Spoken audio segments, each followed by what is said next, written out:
प्रांजल, सरळ सरळ सांग ना की तुला तिकडे जायचं नाहीये. या वाक्याचं इंग्लिश ट्रान्सलेशन कसं येतं? Say it properly that you don't want to go there. No, सरळ सरळ सांग ना त्यावेळी से इट स्ट्रेट आउट या फ्रेजचा वापर केला जातो. सरळ सरळ सांग ना तुला तिकडे जायचं नाहीये.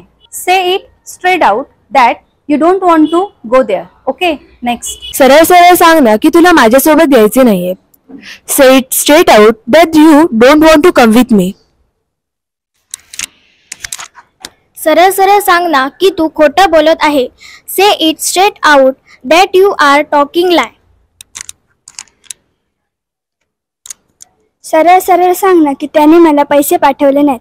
Say it straight out that he didn't send me money. सरळ सरळ सांग ना की तिने माझ्यासाठी काही आणले नाही. Say it straight out that she didn't bring anything for me. सरळ सरळ सांग ना की ती तुझ्याशी भांडली. Say it straight out that she quarreled with you. आता एक वाक्य तुमच्यासाठी. सरळ सरळ सांग ना की तुला त्याविषयी काहीच माहित नव्हते. याचं उत्तर तुम्ही नक्कीच कॉमेंट करून पाठवाल.